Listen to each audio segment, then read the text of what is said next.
সরাসরি স্ক্রিনে তোমরা নবম শ্রেণীর ইতিহাসের সম্পূর্ণ অধ্যায়ভিত্তিক সেশনটা দেখতে পাচ্ছ। প্রথম অধ্যায় রয়েছে তৃতীয় অধ্যায়, ঊনবিংশ শতকের ইউরোপ, রাজতান্ত্রিক ও জাতীয়বাদী ভাবধারার সংঘাত।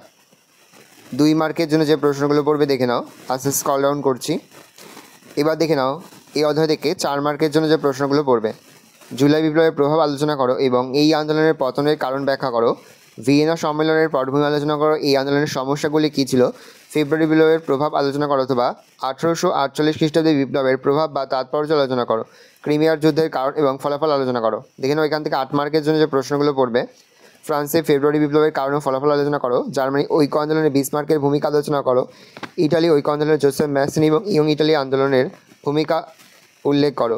14 অধ্যায়, শিল্প বিপ্লব, উপনিবেশবাদ ও সাম্রাজ্যবাদ। এখান থেকে যে প্রশ্নগুলো পড়বে দেখে নাও 2 মার্কের জন্য। এখান থেকে 4 মার্কের জন্য পড়বে বৈজ্ঞানিক যন্ত্রপাতির আবিষ্কারের সঙ্গে সঙ্গে ইংল্যান্ডের শিল্প বিপ্লবের সম্পর্কে বিশ্লেষণ করো। সমাজতান্ত্রিক সাম্যবাদী ভাবধারার উদ্ভব ও প্রসার সম্পর্কে আলোচনা করো।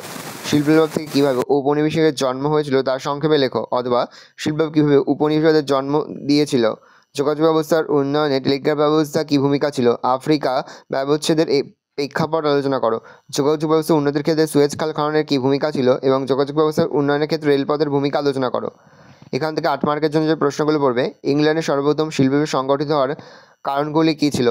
ইংল্যান্ড ও ইউরোপীয় মহাদেশ শিল্প বিপ্লবের তুলনামূলক পরিচয় দাও। শিল্প বিপ্লবের পরবর্তীকালে শ্রমিক আন্দোলনের পরিচয় দাও। প্রথম বিশ্বযুদ্ধের আগে ইউরোপে ত্রিশক্তি চুক্তির বিপক্ষে কীভাবে ত্রিশক্তি মৈত্রী গড়ে ওঠে। প্রথম বিশ্বযুদ্ধের কারণগুলো আলোচনা করো। শিল্প বিপ্লবের ফলাফলগুলি উল্লেখ করো অথবা সমকালীন সমাজ, রাজনীতি, অর্থনীতি শিল্প বিপ্লবের কী প্রভাব পড়েছিল তা আলোচনা করো।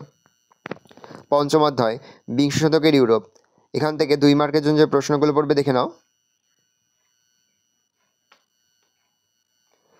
এখান থেকে 4 মার্কের জন্য যে প্রশ্নগুলো পড়বে, সোভিয়েত রাশিয়ায় মার্চ বিপ্লবের কী সূচনা ঘটেছিল বা কীভাবে সূচনা ঘটেছিল। উডরুলসনের 14 নীতি প্রেক্ষাপট বর্ণনা করো। 1929 খ্রিস্টাব্দে মহামন্দার কারণগুলি কী ছিল এবং এর প্রভাব আলোচনা করো। সোভিয়েত রাশিয়ায় কীভাবে রাজতন্ত্র থেকে সমাজতন্ত্রে রূপান্তরিত হয়। ইতালিতে ফ্যাসিবাদের উত্থানের পটভূমি ব্যাখ্যা করো। প্রথম বিশ্বযুদ্ধে জার্মানির ব্যর্থতার কারণগুলি কী ছিল। ভার্সাই সন্ধির অর্থনৈতিক শর্তাবলীর ত্রুটি বিচ্যুতি কী ছিল অথবা ভার্সাই সন্ধির অর্থনৈতিক শর্তগুলি উল্লেখ করো। 1917 খ্রিস্টাব্দের রাশিয়াতে মার্চ বিপ্লব সম্বন্ধে টিকা লেখো।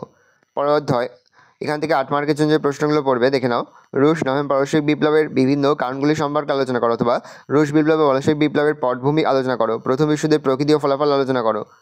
জার্মানিতে ন্যাৎসি শক্তির উত্থানের কারণ আলোচনা করো বা উত্থান আলোচনা করো অথবা জার্মানিতে ইটালির নেতৃত্বে ন্যাসিলের উত্থান ও ক্ষমতা দখলের কারণগুলি কী ছিল। ভার্সাই সন্ধির বিভিন্ন শর্তগুলি উল্লেখ করো। পাশাপাশি তোমরা আরেকটি প্রশ্ন পড়ে রাখবে, অর্থনৈতিক মহামন্দার কারণগুলি আলোচনা করো। দেখে নাও এই রয়েছে টোটাল তোমাদের সেকেন্ড সামারি অর্থাৎ দ্বিতীয় পর্যায়ক্রমিক মূল্যায়নের নবম শ্রেণীর সম্পূর্ণ অধ্যায়ভিত্তিক লাস্ট মিনিট সেকশন। আশা করা যায় এখান থেকেই সমস্ত প্রশ্নই তোমরা কিন্তু কমন পেয়ে যাবে। আশা করি ভিডিওটা ভালো লেগেছে। ভিডিওটা ভালো লাগলে ভিডিওকে লাইক করতে ভুলবেন না। আমার চ্যানেল নতুন হওয়া লাইক সাবস্ক্রাইব প্রেস করে পাশে বেল আইকনটা প্রেস করে যখন নতুন করে ভিডিও আপলোড করি সবার ফার্স্ট নোটিফিকেশন তোমরা পেয়ে যাও। আর এই ভিডিওটা তোমার বন্ধু বান্ধবী আত্মীয় স্বজন সবার মধ্যে কিন্তু অনেক শেয়ার করে যারা বছর নবম শ্রেণীতে পড়ছে। আশা করা যায় প্রতি বছর নেয় এই বছরও তোমরা আমাদের সাজেশন অংশ থেকে সমস্ত প্রশ্নই কিন্তু কমন পেয়ে যাবে। সেহেতু ভালো করে তোমরা কোশ্চেন পেপারটা দেখে নাও।